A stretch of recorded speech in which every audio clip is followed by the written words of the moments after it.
You're listening to Wise Advice with Fat Dag. Remember, when you're out of points, stop eating points. Hey there, thanks for checking in. How's things going? We're doing real good out here. Just wanted to touch base, say hello.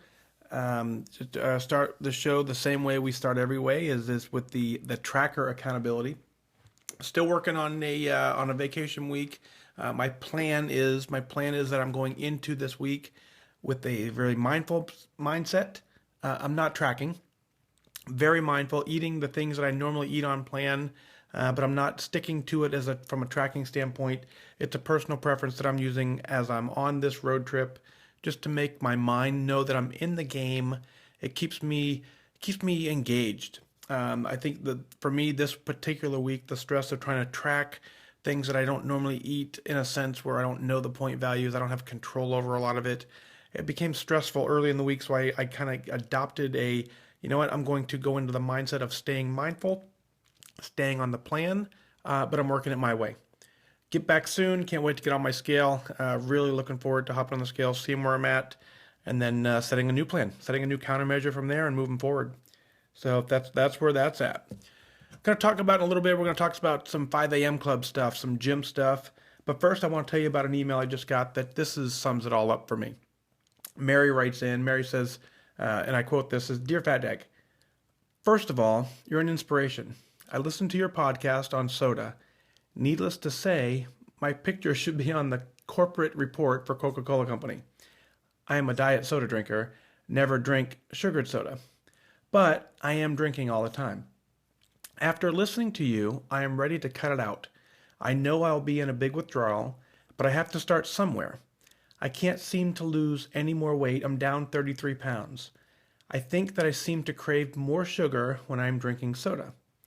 Insanity is doing the same thing over and over and expecting different results. So that sums up exactly why I do this. Thanks, Mary, for the email. Really appreciate that. But folks, here's the deal.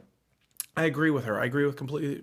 You have to change everything you're doing to get results you haven't gotten before.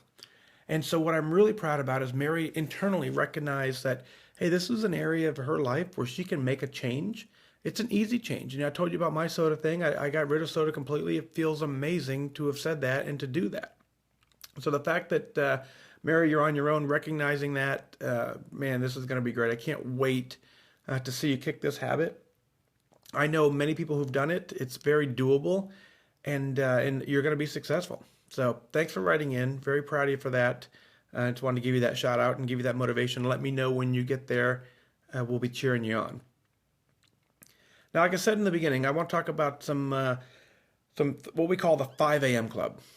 5 a.m. Club, when I first started doing my, back in a year and a half ago, year and change ago, I started with the 5 a.m. Club. I made every excuse in the book as to why I could not get to the gym. It didn't matter if I tried working out at lunch. Well, I can't eat on a full stomach. Tried working out after work, and it got to the point where I have too many appointments, and work went late, and evening appointments went late, or whatever, and then I was too tired. Whatever the reason was, I had an excuse why I could not work out. The only period of my day that wasn't quote-unquote scheduled already was before work. So I started going to the gym at 5 a.m. For me, that was a time that worked best for me. I had no excuses. It was just a matter of getting up earlier, getting to the gym, getting my workout done, and getting home. So that is in essence how I started working out in the 5 a.m. Club. Now, we know it's 5 o'clock somewhere, right? That's obviously been well documented.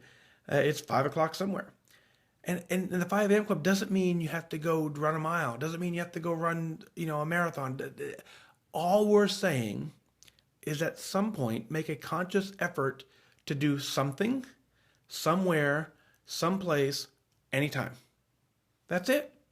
So you can be a member of the 5 a.m. Club if you work out at 6 a.m., 6 p.m., 7 p.m., 5 a.m. It doesn't matter. It doesn't matter if you're running. It doesn't matter if you're walking. It doesn't matter if you're working out, lifting weights, Pilates, or whatever you're doing, you can be a member of the 5 a.m. Club. Use the hashtag on Connect and go ahead and share that so you can now start seeing like-minded people who are working out with you different times of the day.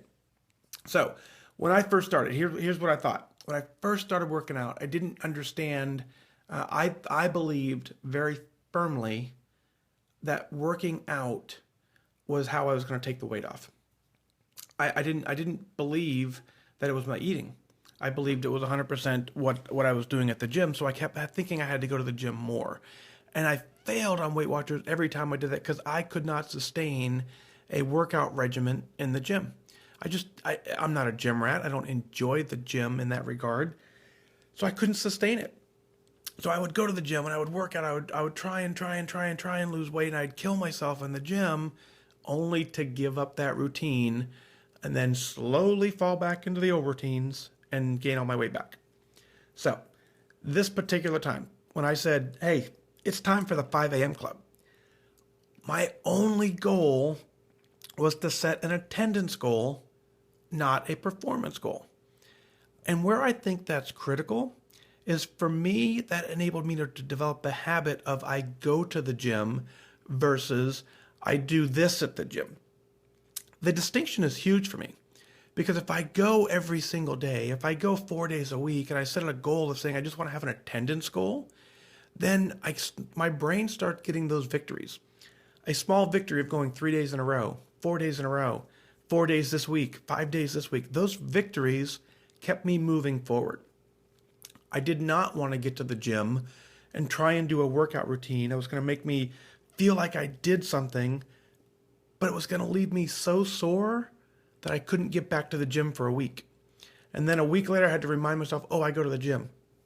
I could forget, I could get lazy, I could not go. And if I did make it, same thing, I'd go, I'd get real sore, and then I would take another week off. I did not want that. I wanted to set an attendance goal so that I could continue to go and go regularly and build habits. So then after 3-4 weeks or what it was, I just naturally said, hey, I go to the gym. I go every day. That's what I do. So that's what I say when I talk about gym. Now listen, here's the kind of analogy as to why the gym doesn't work. When I first started my weight loss plan back in March of 16, I was trying to lose the weight in the gym. And so actually I started going to the gym in January. I went just about every single day in January, every single day in February, but I didn't lose any weight. It wasn't until I added Weight Watchers in is when I started seeing any results on the scale. And here's how I break it down. I'm going to convert it to calories and not points, just so it's kind of math that you can understand. So if the average person needs 2,000 calories a day to eat, and that 2,000 calories sustains your weight at exactly the weights that you're at. Sure, it's different for everybody, right? But let's just take a baseline. Let's take an average of 2,000 calories. You go to the gym, and if you work a really hard workout, I mean, I'm talking an intense workout, you're busting your tail, you burn 500 calories. That's all you do at a gym. A good gym workout is anywhere from, 200 to 500 calories really for a decent gym workout. So if you need 2,000 calories a day, you're burning 500, but you're eating 4,000 calories a day, you're still overeating by 1,500 calories a day. So what I ask you is, what's easier? Would you rather not eat 500 calories, or would you rather eat the 500 calories and try and burn them off? Now, I know for me, it's a lot simpler just to not eat them. So that's where the stop eating points when you're out of points comes in. So when you're out of points, just stop eating points, and then you keep yourself to that point level, and you don't have to worry about trying to kill yourself at the gym. Set an attendance goal, get to the gym regularly, and when I say gym, I mean workout. You can walk in your neighborhood, you can walk steps in your house, you can use your treadmill. But the concept is every day your mindset is focused on doing some sort of physical activity. Now, the physical activity alone does not take the weight off. The physical activity puts your head in a great place, keeps you on plan, keeps you mindful, and keeps you in the game. So that's where we're talking about the 5 a.m. Club. You can read a little more on fatdag.com. Click on, I believe, exercise is when you're going to find that tab. It talks a little bit about the 5 a.m. Club.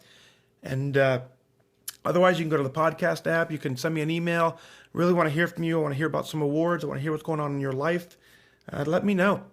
I do this show because I enjoy talking to you. I enjoy getting the emails. I enjoy reading the success stories, because what's really fun is when we all start talking, we realize we are more similar than we ever think.